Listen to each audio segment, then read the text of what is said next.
Okay. All right. Grunt. Well, no time may have passed for you, but also no time has passed for me. As Daffy Duck would say, you may be big, but I'm small. You can't beat Daffy Duck. Okay, so, well, I guess you can beat him. You can beat him, shoot him, trap him, bludgeon him, but he will survive. He's like that. Who sings "I Will Survive"? Not Dinah Shore. Diane Carroll? Who the hell sings it? Oh, I can't remember. Good Lord. Okay, so I'm back with Young Men in Fire, and I think everything is okay out there. You never know.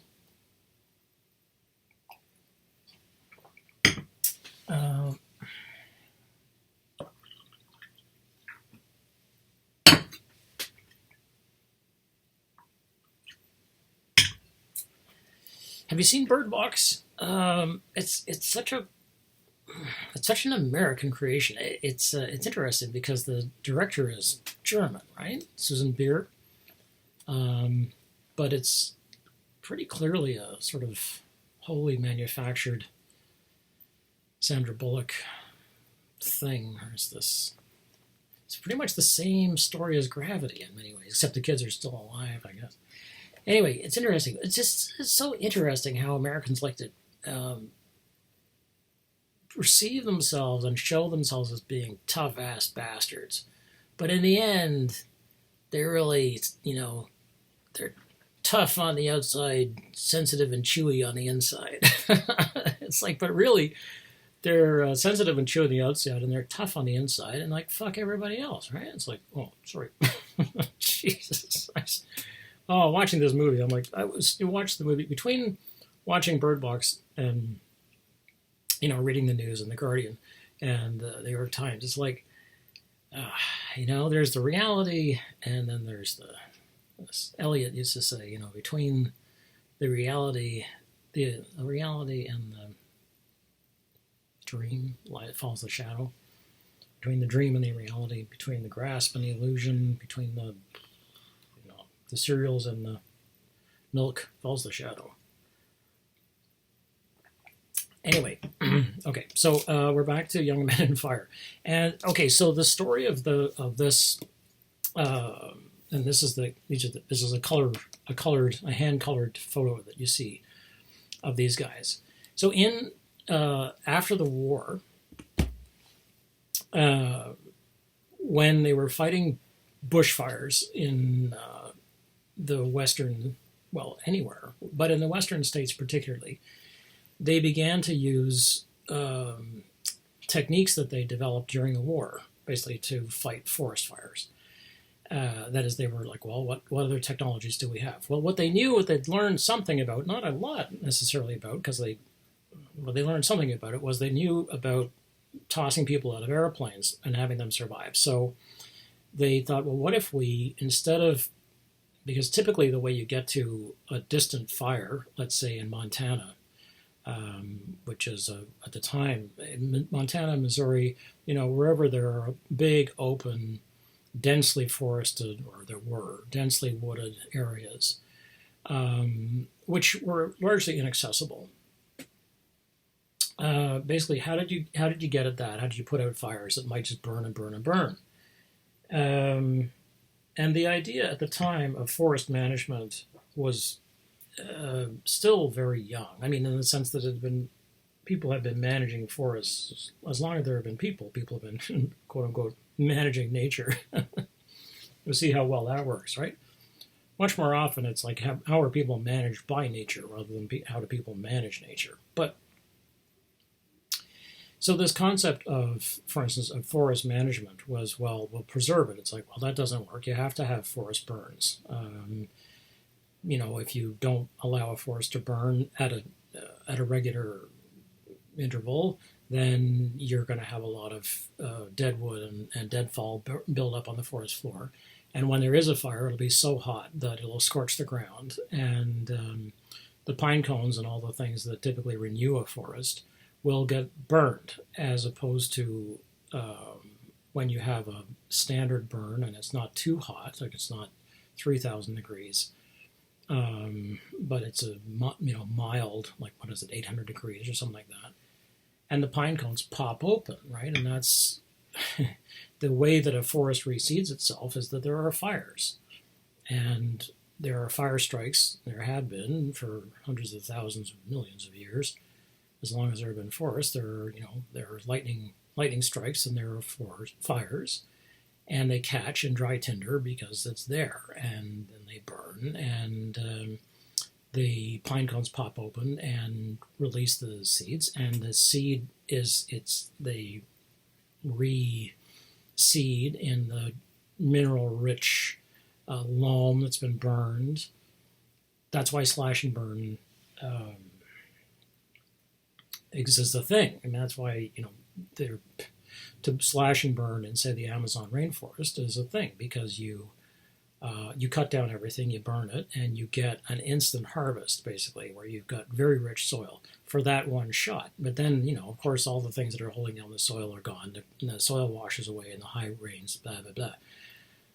Okay, well, so this is before all that. So their idea of forest management was no fires. And then the idea in pursuit of that, and learning from the war, what they decided was, so if you're going to put out a fire in the, again, this is 1949, right? So we've come a long way, I suppose. The technology has come. With fire, it's interesting how the technology has and has not advanced. But at any rate, information about fires has advanced. Computer modeling of fires has made it possible to run fire labs and so on. But so that's improved. But you're still basically dealing with a fire, and there's no magic. I mean, one of the things that Smith talks about, the Engine Company 82 guy, Dennis Smith, later on somebody interviewed him, a number of people interviewed him, and he ran a magazine called Firehouse for a long time after he wrote a couple more books. He wrote a novel, but then somewhere in there he started a Firehouse, and it was for fire workers, basically. And hold on a second. Okay, that's a second. I'll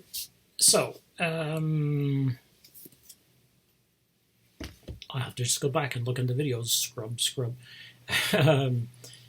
So what you have to, Smith was talking about, what can we do? What can we do in the future to fight fires? And it's interesting because it's one of these problems which is, it's really an old problem, and it's still an old problem in the sense that it's, you're still dealing with fundamental laws of physics, and you can't change those. So what do you do? Like, he is thinking, well, if you could somehow, evacuate all the air, like if you could create a vacuum, because if you can starve a fire of fuel or oxygen, then you can put it out, basically. Okay, so in the 40s, and still, really, we're fighting fires that way. We are fighting fire. I'm not fighting fires. I mean, I'm not sure if I've ever fought a fire that's bigger than basically a candle, and frankly, that's big enough for me. That's not true. But anyway, we just won't mention that part so we don't get hauled off to the clink by the Kopskis. It might have been a little firecracker incident when I was 10. There's always something dark and dangerous hidden in our past, or not so dark, maybe more explosive hidden in our past. But anyway, what they're doing in the 40s is they're doing what we still do, what people still have to do, which is get to the area that's burning, get around the area that's burning, and dig a trench. And so you're in the forest, right? So you cut down trees. So the tools that the firefighters use are generally wood tools, that is chainsaws, axes, shovels, picks, which are called Pulaskis. This is the particular pick that has a wedge blade on one side and a pick on the other. It's called a Pulaski. That's kind of, I mean, that's what you need. Why aren't you bringing water? Because you can't carry water. I mean, the planes that dropped bombs in World War II still couldn't carry a load of water. First of all, it's going to slosh around. So the concept of a water bomber is very new. Having an airplane that could lift water. I mean, one of the worst things to carry, right, is fluid, because it's going to slosh and it's going to, take a plane down and so on. So the history of water bombers in itself is very interesting. Apart from sort of just flying over an area and going plunk, and dropping a small amount of water on something. But dropping a whole load of water, the way that you'll see a water bomber do, or a whole load of fire retardant, or some kind of sand load, or some kind of chemical that is, will suppress a fire. That's very, very new, really. They were doing that in the 60s, I think, but in the late 40s, it wasn't a thing. So you basically had to drive people to what's called the fire line. You got somebody who runs the fire and who organizes it, and it's sort of very often described as a war, because it's just so harsh, and it's so. And I know that in the North, I'm sure this is still true, but in the 80s, you could be put onto a fire line if you were driving in a remote area. They could stop you, and just, if you were driving around, you're driving somewhere, you're like, where are you going? And, Aunt Maisie's cottage, like, no, you're not. You're coming with us. They'd park your car on the side, and you'd get in a truck, and off you'd go, because they put you on a fire line. And the fire line really consists of people digging. It's very unheroic, because somewhere away from you, ideally, there's a fire burning. And what you're the fire is burning towards you. So what you're trying to do is encircle the fire with a big line where there are no fire, with a fire break, what is called a fire break. And what you want to do is dig as deep as you can, so that the fire is going to hit dirt. And there won't be anything in the dirt ditch, basically, that it's going to meet to consume. So you've got to cut down trees and pull up stumps. It sounds like a Monty Python routine. And you've got to make sure that there are no branches touching across the fire line up above, because they may be, hundreds of feet above. So you've got to get rid of those too. You've got to cut those trees down. Because if you don't, basically you'll lose everything that's behind you, right, which you're trying to protect. So basically that's firefighting. I mean, it's a lot more complex than that, but firefighting at the forestry level is digging huge, long ditches around, creating fire breaks, and making sure that nothing crosses the fire break, so that there's no deadfall, a piece of timber doesn't fall across and carry the fire across. So it's interesting in the sense that it's a sort of viral phenomenon, right? Because you can't let you have to create a seclusion, basically. You've got to get the fire into quarantine, and you've got to keep it in quarantine. Okay. Well, at this point, the way you got to the fire line, and still, is you drove people there. Now, because you can't generally send people by helicopter, because there's nowhere to land, right? They're forests. Now, in Vietnam, of course, they were used to this, right? And so what they were used to doing was dropping people into the field and having engineers run around and blow down trees with detonation cord and C4. Detonation cord is basically explosive rope, and you wrap it around a whole bunch of trees, and then maybe put a block of C4 on something, put in a blasting cap, get the way, and then get away, and then set it off. Then all the trees would get blown down because they've got a ring of explosive around the base. And detonation cord is, as I say, basically like explosive rope. It's kind of like having a rope made of plasticine, and the plasticine is explosive. But it has to be triggered. It can't be burned. I mean, that kind of plastic explosive does just burn, but it doesn't actually explode. It'll just burn. And so it was actually used to heat up the sea rations that were canned. Oh, canned army rations. Oh, joy. You can imagine. A lot of the soldiers were underweight at the point that they'd been in the field for any time over about 3 weeks because they just couldn't eat the food. They were like, oh, God, it was just, inedible. Anyway, so in the same way, when they came back from the war, they were like, what can we use? The Forest Conservancy basically were like, what can we use? Well, we've had a whole bunch of guys who were trained to fight in the war, who we dropped on places. We dropped the paratroopers on Bastogne. We dropped paratroopers on D-Day and so on. And many of them, the interesting thing about the paratroopers is people were thought, they all like they spend all their sort of military careers dropping out of planes, but many of them just dropped out of planes once, right? Because it was hellishly dangerous, and they weren't experienced jumpers, and they'd maybe had one jump.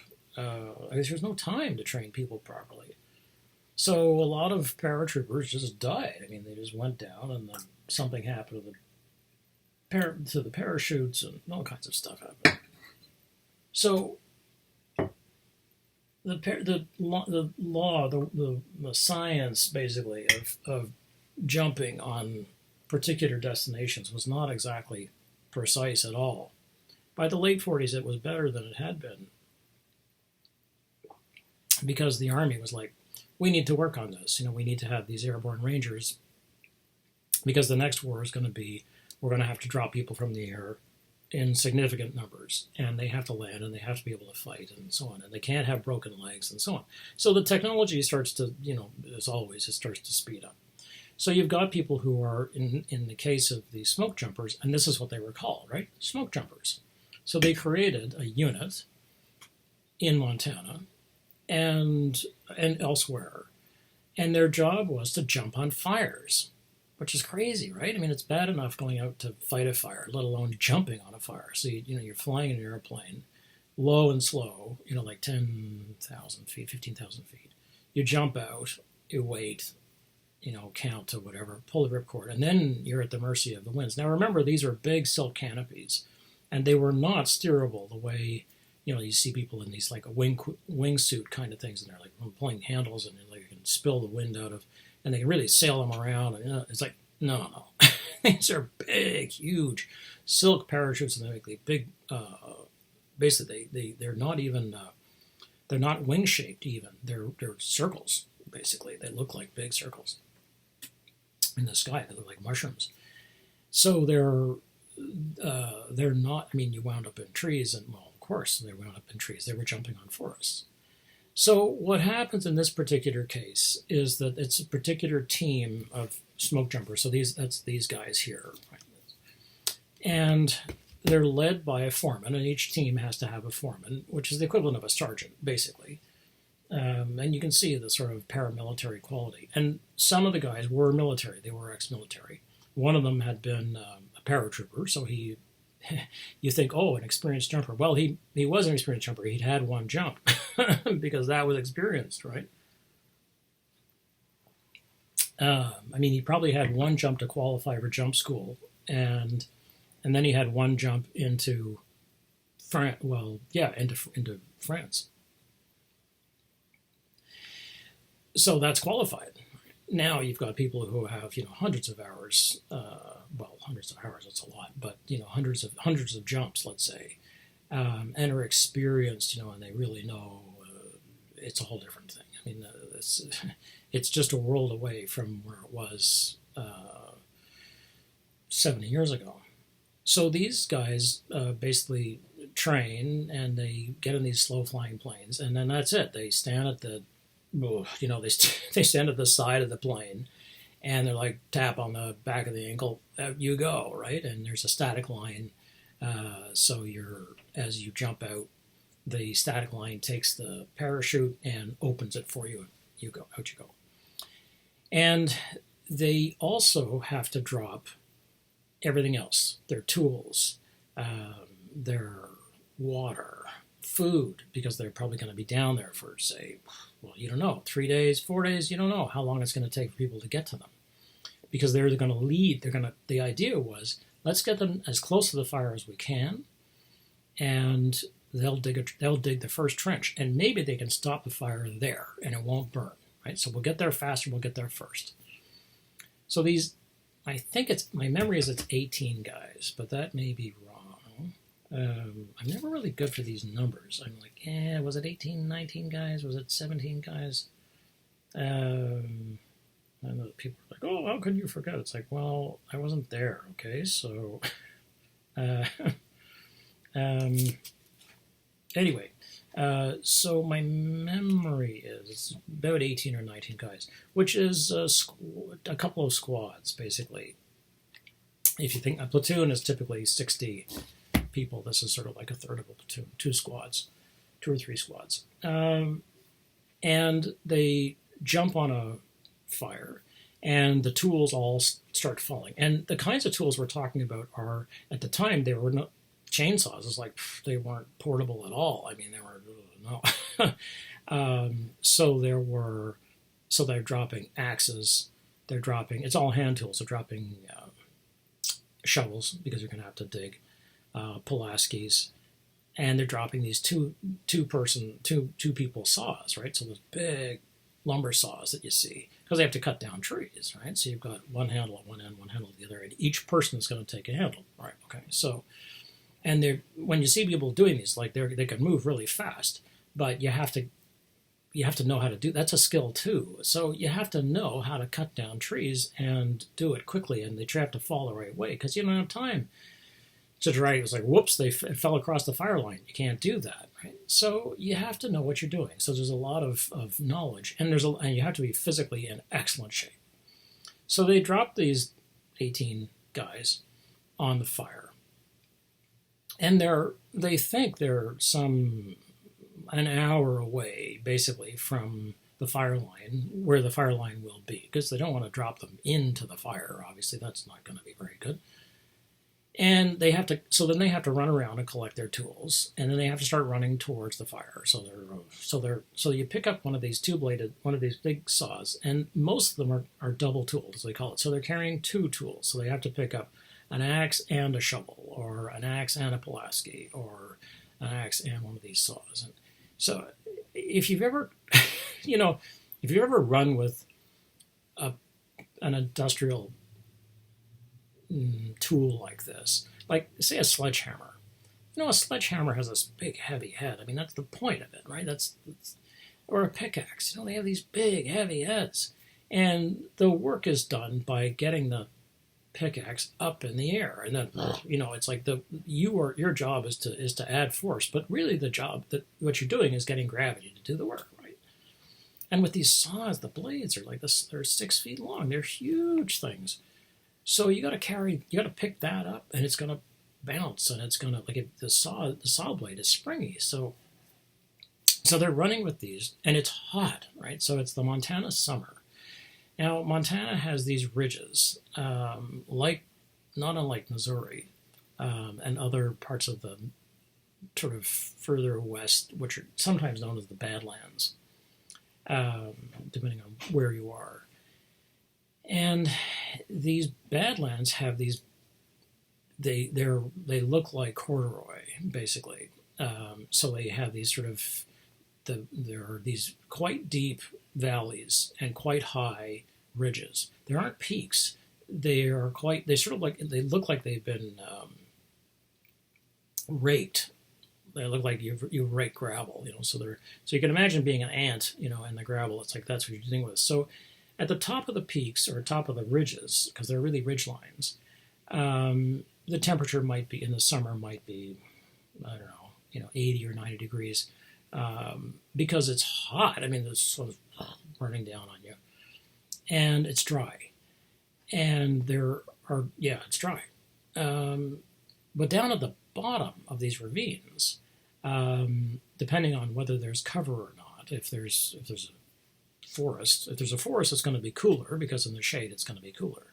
But if there's no forest, down at the bottom of these ravines can hit 120 degrees in the middle of the day, basically. So extremely hot, an extremely hostile environment. Mostly grassy, if there's no forest, mostly grassy, rocky, not deep soil necessarily.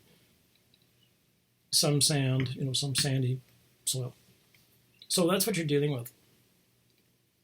And basically, if you want to, so if a fire starts burning towards you, the only way out of it is probably to run up a ridge.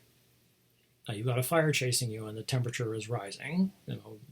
It's beginning to near, say, 2, 3, 4, or 500 degrees because the forest is burning, so it's at least 450 degrees Fahrenheit. And you're running, and you have probably dropped everything you've got. You will have at the time a canvas backpack with webbing, as they call it, which was, again, this is like post-war issue. But probably a lot of it was military army surplus, as we used to call it. Still do. Canteens, food, as they say, all these things. So what happens with these guys is they drop them on the fire or near the fire line, and within 20 minutes, all but 3 of them are dead. Well, what happened? And that's what happens in the book. Basically, what happens in the book is, well, what happened? Because these were all young men. The oldest of them was the foreman, who was in his 30s, as I recall, Dodge. And the 2 other survivors are in their 20s. But it doesn't actually have to do with how fit they are, particularly. So what happens is they drop, and that's fine, and they start to pick up their tools, and then the foreman looks at the situation and he says, "We're in trouble." And he says, "Everybody drop your tools and start running." And they start running. Well, it takes them a while to hear him, because it's noisy, right? The fire's burning, and it's this. You've got these massive winds are blowing, and it's stuff's blowing around, and it's smoky, and you can't hear, and you can't speak properly because you're inhaling smoke, and it's like, Jesus, there's like a freight train going through there. And so here's this guy yelling, "Drop your stuff," and they're like, "What's going on?" And he has to get them to follow him. So they eventually get the story, and they start to follow him. So they start running up the sides of one of these ravines, basically. And as they're running up the side, Dodge, the foreman, who is an experienced firefighter, looks back, and he sees they're not going to make it. And he sees there are guys down at the bottom of the ravine who are just starting to run up. And they're still carrying tools. They're still carrying their stuff. Like they think that they're going to survive. And he's like, "No, you have to get rid of everything. This is it. It's a run for your life, literally." So the men who you think are going to survive are on. They're about halfway up the hillside, and these are big hillsides. I mean, these are you don't easily walk up these things. They're steep and they're slippery. And remember, it's hot and smoky, and you can't see, and it's noisy. It's like a freight train. So, okay. So what Dodge does is recognizable to people who have read about fires, which is he gets out his lighter, and he sets a fire at his feet. And the men can't believe what they're seeing. And the fire burns the grass, because it's a grass hillside, and it just burns. And then they see Dodge step into the fire and lie down. And as they go by, he tries to get them to step into the burned circle with him, and they will not step into it because they cannot process what he's doing. So they run past him. And all but 2 of the people who run past him die. When they get to the top of the ridge, there's a stone outcropping, because these are basically big corrugated ripples in the land, and the fire is burning towards them. So they have to get through this stone outcropping to the other side of the ridge, because what will happen is the fire will crest, and it will not burn down the other side because of the way the wind is blowing and because of the way that the physics of fire operate. Basically, it's not going to burn down the next side. And they know that, so they have to look for a way through. And of the people who look for a way through, 2 make it through and survive. And the foreman, Dodge, survives, even though the fire burns up over him. Right? Now, interestingly enough, when I read this, there had been enough, I think at this point, I'm thinking about when I was a kid, I read things like The Last of the Mohicans and things like that. And there were prairie fires, and people often wrote about prairie fires and those sort of, like settler colonialist narratives about, people surviving fires on the prairies. Well, there's basically no way to survive a fire on the prairie except that. Burn the fuel so that it can't be burned while you're in it. And a grass fire will burn fast. It's like, and it burned. That's it. There's no more fuel left. Great. So now you can step into the fuel. So it's still smoking. You step into it. And ironically, I talked about this with Lone Wolf and Cub, because this is how Daigoro, the boy, survives at one point. He makes mud, and he steps into the mud, and he buries in the mud, basically. Well, if you want to survive a fire that's burning towards you, and you're standing in the middle of a bunch of fuel, you set the fuel on fire that's near you, understanding what it is that you're setting, right? I mean, you're not set gasoline on fire. If you're standing in the middle of gasoline, what you do is you look down, you're like, it's grass, it's going to burn out fast. Like, okay, so Dodge knows this. He sets a fire, it burns out. He steps into the still smoking, basically, ashes of the grass, and he lies face down so that he can breathe, because the cool air, breathable air, is going to be the lowest to the ground. And then the men run past him, and a bunch of them are already dead because they're at the bottom. And by 18 minutes, 20 minutes later, they're all dead. So the description of a blow-up is, I had this here, is amazing, because, let me see if I can find it for you, because this is what they get caught in, is what is called a blow-up. And this is what Dodge sees. He looks behind him and he sees that there's a particular, this is why you have to have somebody you have to have a number of people who are really experienced with forest fires to understand what is going to happen. They can look at the land and they're going to say, this hot pocket is going to reach over here, and then this is going to happen, and that, and it's all going to converge here, and we are going to be there. We have to move. So they're going to move now, and you have to get out of the way. And they've done a couple of, they made a movie with Marky Mark in it, where it wasn't bad, it was okay. And so what Dodge sees, though, is that they're going to get caught up. They're going to get caught in what is called a blow-up. A blow-up is this particular horrible sort of combination of the right ground conditions, a fire burning, 2 fires converging, the right kind of combustible fuel, so that there's going to be a super fire, basically, and it's going to explode. I mean, when the fire reaches this point, it's going to be so full of oxygen. The point is so full of oxygen and fuel that the fire just becomes super hot, and it blows up into this massive fireball, basically, and it's called a blow-up. Right? And everything that stands in its way will be burned, and the temperatures will be very, very high, and that's what he sees coming. Which is why he's like, that's it, drop all your stuff. So they go from being firefighters to being runners almost immediately, like within a very short amount of time. And they've been trying to find the skids because they dropped the tools on skids and all this. It's like, there's no time for that. So Dodge understands that. And I'll see if I can find you this description of a blow-up. Because remember that I was yapping yesterday about how great this writer is. So he says,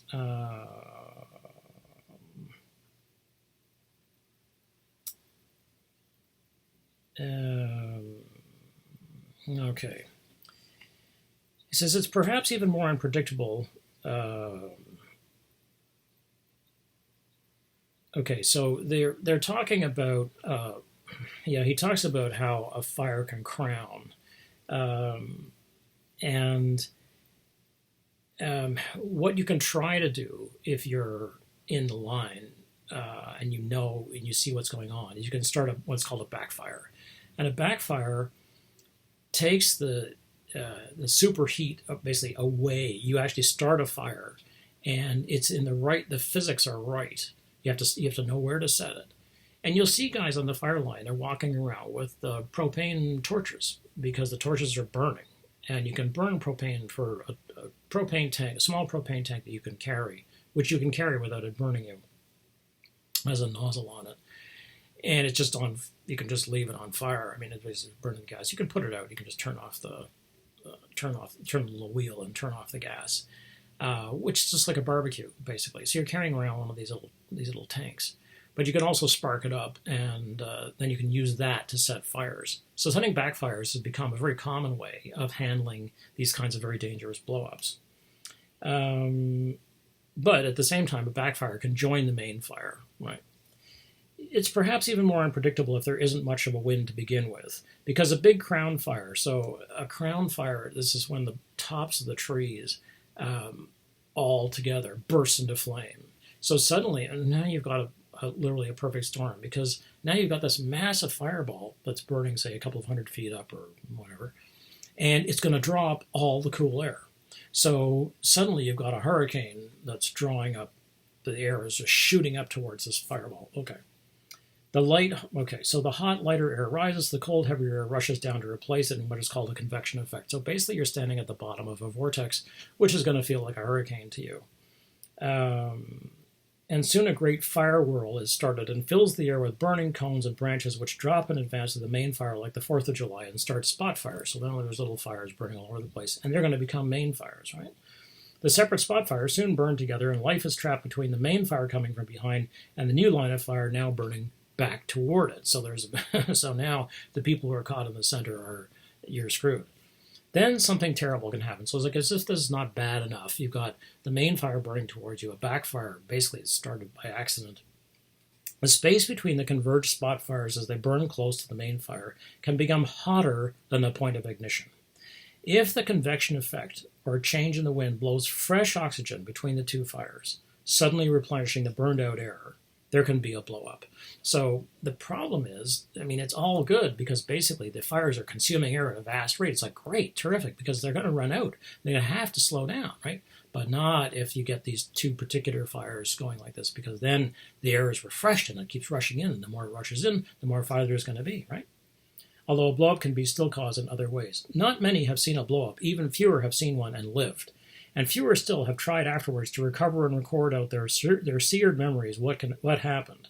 Later on in Man Gulch, which is these gulches, the dry gulches, which you've probably heard about. Well, dry gulch them, we should try to recreate a blow-up seen by almost no one who lived to record it. And that is the... Okay, so... let me see if I can find you. That's one... The center of a blow-up, yeah. Okay. And what's great about this is that you can actually see what's happening in your head. Okay.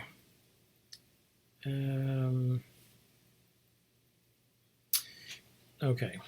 Now, the way that McLean constructs this as the men running up the side of the hills are making Stations of the Cross.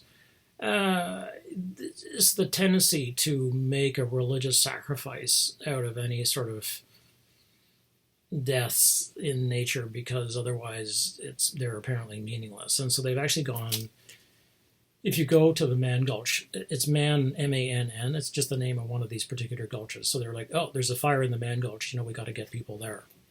So there are all kinds of other named gulches. This one just happened to be the Man Gulch. So people talked about it as the Man Gulch fire.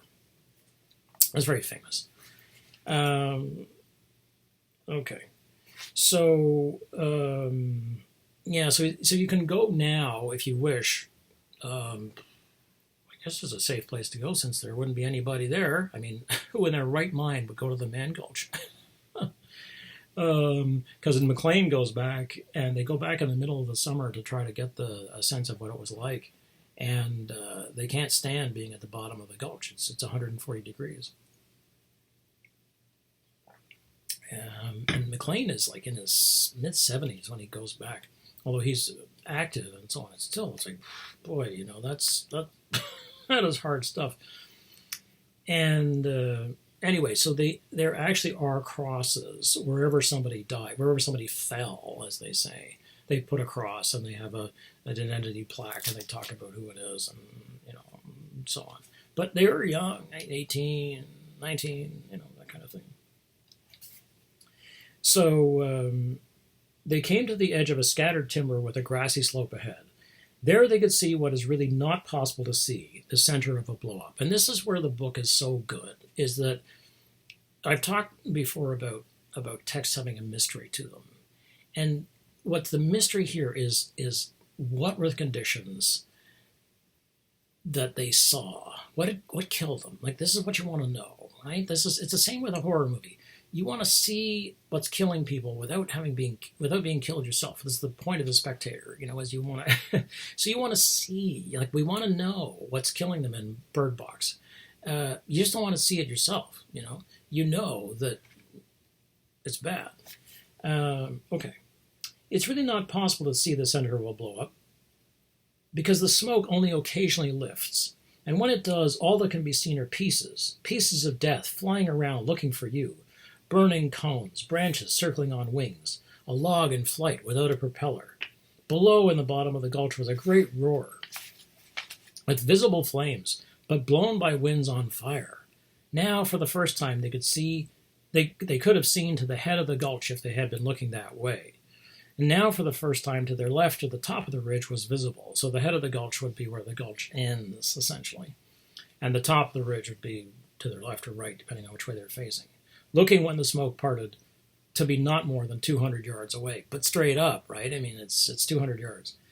Nevon had already left the line and on his own was angling for the top. So he's like, I get it, we're going to get killed. Having been at Bastogne, so he's one of the guys who's been dropped on Bastogne to relieve this is part of the Third Army relief.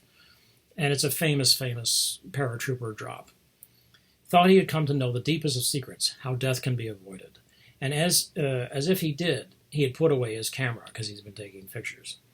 But if he really knew at that moment how death could be avoided, he would have had to know the answers to two questions. How could fires be burning in all directions and be burning right at you? And how could those invisible and present only by a roar all be roaring at you? And so there's this quality of the personal, which McLean gets. And he starts the starts the book this way, with the story of his own experiences firefighting. And he's a Montana boy, so he's used to being on the fire line. And he gets caught in a fire.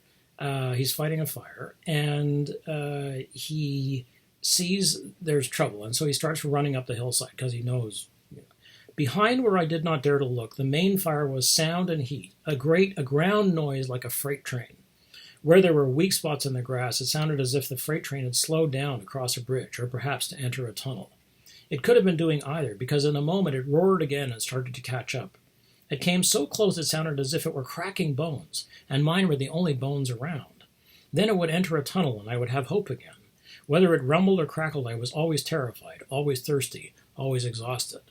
And so McLean bases a lot of his interest is interested in what happened to these guys, who he clearly considers to be heroes, on his own experience of surviving this particular fire. And he gets halfway to the top, and he starts having visions. And the visions are truly terrifying. And so he's side-hilling, as they call it, because you can't run straight up a hill, so you have to run up the side. Basically, you got to, as if you're a skier. I don't ski. I mean, I used to try once or twice in my life, not for me, but that process of going up, a hill on the side. Like, this hills are so steep, you have to do that, and they're slippery, right? And he's in dress shoes because he was at a party, so he was at a diner, and they just come through and they're like clear out everybody out. They're like, they're getting the trucks, we're going.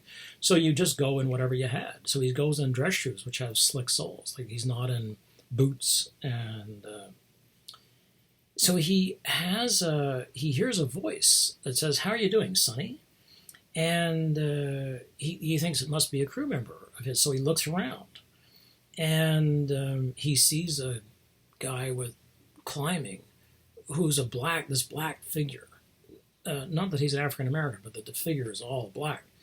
And he's got boots on. He's got good boots on. And he starts explaining. He says, I'm slipping. And I was young and still trying to escape such harsh realities as growing up and paying half a month's wages for a good pair of shoes. Consequently, I'd gone to an army surplus store and bought a pair of leftover shoes in World War I. And so he puts hobnails in them. And he says they wear smooth as skates. So this black being basically comes over to him. And he says, basically, he feels terribly sorry for himself because he knows he's going to die. And he's thirsty and he can't speak.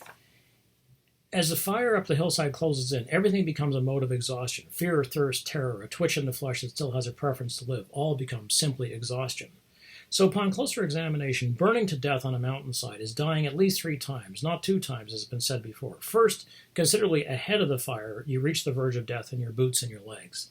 Next, as you fail, you sink back into the region of strange gases and red and blue darts where there is no oxygen, and here you die in your lungs. And then you sink in prayer into the main fire that consumes, and if you're a Catholic, about all that remains of you is your cross. And of course, there are Catholic boys. But that's an interesting thing because the Catholics were, of course, not in the majority in America. So this figure, which he calls the Black Ghost, comes over to him, and it's got a burning red face, and it's this it's clearly a hallucination, but he's still not convinced. He was not at the point that he writes this book. He's not convinced of that.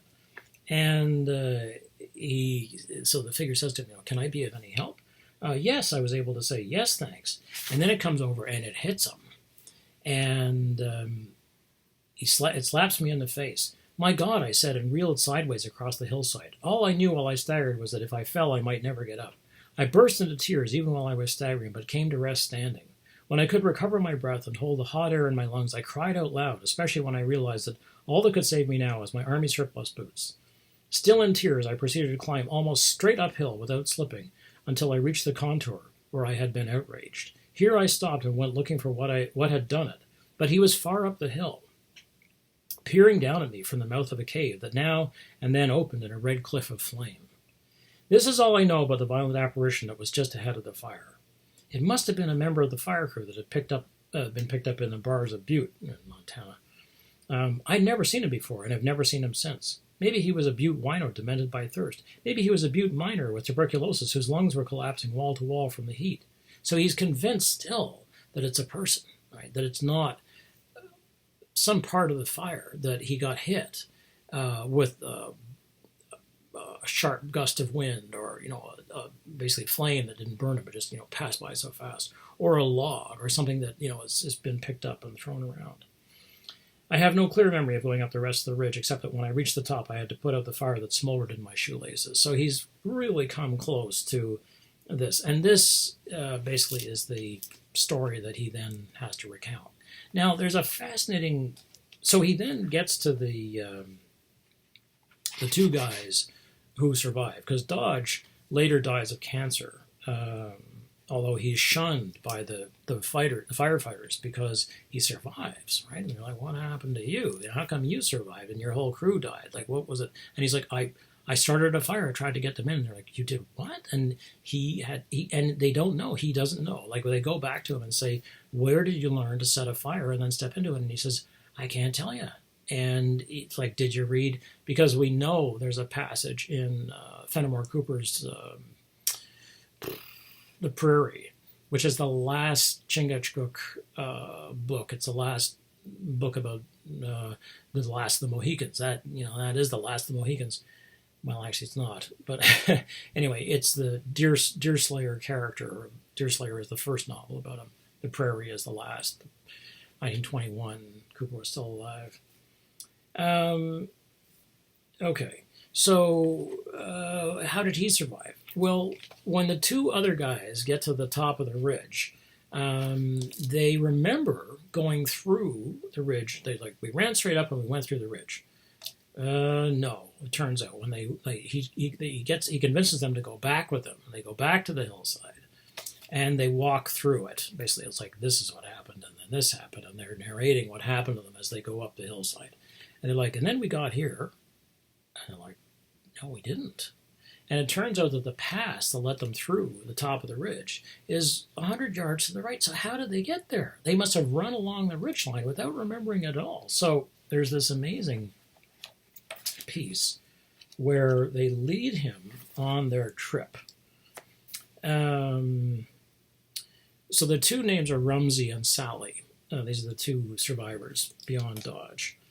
And these are the two youngest and most inexperienced members of the crew. He says, not long afterwards, I asked him how he accounted for the fact that he and Rumsey, the two youngest and most experienced, were the only ones to survive. And this brought him off his elbows. What do you mean the most inexperienced? The difference. What difference does it make that they were in our first year as smoke jumpers? Jumping had nothing to do with what happened at Man Gulch. Man Gulch had nothing to do, was nothing but a foot race with a fire. And so they're both essentially woods trained. One grows up in the woods of Idaho, and he was a runner. Basically, he sort of was a walker. He was a serious walker. And that's Sally. Rumsey was from the plains, and he was tough. We were roommates, and if things didn't go right, we saw that we never got far apart, so they're going to take care of each other. Probably one reason Sally, it's Salee, had done so well in business is that he didn't fool around with questions. He himself attributed his position at Sandwell to his absolutely white hair. Probably both reasons are about the same, because he basically becomes a boss because after surviving this fire, he's all business. There's no time for anything else. Rumsey was a lanky Kansan and liked to have time to think and to remain in doubt about quite a few things. So that goes off. But he was the one who thought only of top of the ridge, and this is like they're going. Walking behind, Laird and I, so he's up with another guy who they're all part of. And he and Laird are trying to model what happened. What was this? What did this blow up look like? And the book is an account of these blow ups. Laird and I could see the two in the picture frame, and high above in the same picture was the cross of Hellman, so one of the guys who died. We should like to have had a photograph of the two climbing toward the cross, but the cross is too far away to have shown. Only in our memories are all three in the same frame, two returning and one forever here. And this is why I use this book for memory, because it turns out that memory is not at all reliable, especially when it comes to trauma. We remember things and we create narratives about them. We don't even know we're creating narratives about them, but we remember things being a specific way. When you go back to look, and turns out, no, it doesn't match the photographs, it doesn't match what other people remember, they have their own things. Their memory is completely unreliable. It may capture the feeling of what we remember, but it probably isn't the reality when you go back and you're like, because time stretches and the way you create the narrative stretches. Okay. So then they stopped and waited for us to catch up. Sally had said, Hellman's cross is not in the right place. Rumsey said, I agree. So this is really crucial because these are the only two survivors now. The cross was still a half a mile above, and the grass everywhere was a foot or more high. I said, we're lucky we can see the cross from here, but I didn't argue. It was Rumsey who had started down Rescue Gulch at midnight to get water from the Missouri for Hellman. So Hellman survives briefly, but he's been burned so badly that basically his system is busy dumping. So people who are badly burned, as I understand it, but survive for say another few hours, experience this incredible euphoria because their system is just takes all the adrenaline, goes and just dumps it in your system, and you're just like, wow, it's this incredible high. And then that's it. Your body shuts down and you die, basically, right? So below them is the Missouri River. And so Sally goes down to the bottom of the new gulch, basically, to get water and bring it back up to Hellman. And and the rescue team is already on the way up, but it's too late. Right? The two together had no trouble finding Hellman in that land, which in the dark had lost its identity because now it's night. I mean, they started in the afternoon, and by the time they get to the top of the ridge, it's night. 29 years later, they were going to give themselves a test to determine whether, unlike most mortals, they could find their way in this world and the world that died behind them. Sally said, "The cross is too close to the rock slide where the fire went around us." He said to Rumsey, "Remember? We yelled after the fire went by, and Hellman answered about 30 yards away." Rumsey said, "I don't think his cross is even on the right side of the draw." Sally said, "I'm positive." A word combination he likes. On our way back this afternoon, let's go by the rock slide and check. Later so here's McLean, paying attention to just how these guys are interacting. Later that afternoon, when we came back and were looking down toward the cross, but we're still quite away from it, Rumsey said, "I think we're right. It should be farther down from the rock slide, on the other side of the draw, and lower down." His answer came from below. So the cross has been misplaced, which means that people will arrive and say, "Oh, here's where one of the guys fell." It's like, no. You've got a place. Sally said, "I know positively it is wrong. There was a big flat rock lower down on the side of the draw, and we put him on it to keep his burns out of the ashes." So there's something specific they remember. "That's it," they said when they got close to the flat rock. "His cross should be here." Sally said to Rumsey, "We should be doubly positive if we could find the tin cup Dodge left you when he and I started for the river and help. Remember," he said, "you left a can of Irish white potatoes and his canteen. He'd thrown everything else away. So here are the things that you carry, right? Just like you wind up carrying this, like you're holding a can of potatoes." Rumsey looked behind him and said, as a Methodist, "By gosh, there's a rusty old can." I started to reach for it, but Rumsey stopped me. "Don't touch it, let me think for a minute." Then he said, "Of course, I didn't have a can opener with me, only my jackknife. Besides, Hellman didn't want the potatoes, just the juice, even though it was salty and would make him more thirsty. So I jabbed my knife twice in the opposite sides of the can, and wanted them to let in the air for the juice to come out the other one, which is what you used to have to do. I guess you still do that. It was really a thing when we were kids. You put a little hole on one side of the can and a big hole on the other. You had to have a little hole to let the can breathe, so that as you poured the liquid out, air could come in, right? Then Sally reached down and handed Rumsey the rusty can, and it had 2 knife jabs on opposite sides of its top. They passed their own test. So Hellman's cross is not properly placed, as 2 ghosts who are woodsmen could tell half a mile away. It should be over 30 yards to the west of the rock slide, across a draw, lower down the hill, and next to a big, flat rock.